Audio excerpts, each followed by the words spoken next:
नांदेड़ शहर के देगलूर नाका रोड पर वाक़े आरके टावर में बॉम्बे फैशन जोन का शानदार आगाज अमल में आ चुका है। इस शोरूम में जेंट्स और बच्चों के रेडीमेड कपड़े दस्तयाब किए जा रहे हैं। बॉम्बे फैशन जोन की जानिब से खुसूसी तौर पर रमजानुल मुबारक के पेश नजर सभी ब्रांडेड कपड़ों की खरीदारी पर 40% तक का डिस्काउंट की पेशकश की गई है।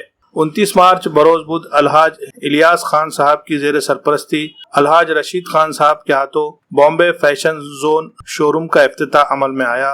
इस तकरीब में साबिक डिप्टी मेयर मसूद अहमद खान, साबिक कारपोरेटर सैयद शेर अली, रहीम अहमद खान, अंसार अहमद खान, मकसूद बोधनकर व शहर के दीगर मुअज़्ज़िज़ीन ने शरीक होकर शब्बीर खान, असलम खान, सारिक खान, शहबाज खान और खान फैमिली को इस नई शुरुआत पर मुबारकबाद पेश की। Bombay fashion zone number jeans, menswear, shirt, T shirt और सभी तरह के किड्स वेयर वाजिबी दामों पर दस्तयाब हैं। अस्सलामुअलैकुम रहमतुल्लाहि व बरकातहू।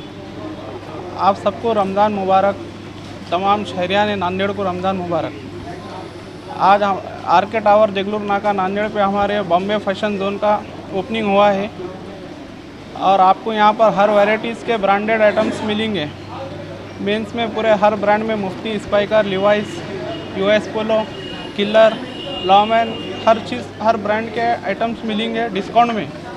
हर आइटम पे 30-40% का डिस्काउंट मिलेगा और पूरी वैरायटीज़ मिलेंगी आपको। और लेडीज़ में, बच्चों में पूरी एक ही छत के नीचे पूरी फैमिली शोरूम आप यहाँ पर कम दाम में ले सकते हैं। यहाँ पर आकर ईद की ख़रीदी यहाँ से कर सकते हैं आप लोग कम दाम में एकदम। एक बार ज़रूर तशरीफ़ लाइए। अस्सलाम वालेकुम। आप सबको रमज़ान की बहुत बहुत मुबारकबाद। और आज हमारे पास Bombay fashion zone family showroom की ओपनिंग अमल में आई है देगलूर नाका आरके टावर पर। यहाँ पर सब किस्म के बच्चों के, बड़ों के और किड्स में लेडीज़ और बॉयज़ के सभी के यहाँ पे अच्छी वैरायटी के कपड़े दस्तयाब हैं। यहाँ पर ईद की ख़रीदी के लिए यहाँ पर आइए बॉम्बे फैशन जोन पर। यहाँ पे कम कीमत में आपके लिए कपड़े दस्तयाब है, अच्छे से अच्छी वैरायटी में। यहाँ पर एक ही छत के नीचे सभी के कपड़े मौजूद है, बच्चों के लिए, बड़ों के लिए। एक बार ज़रूर तशरीफ़ लाइए।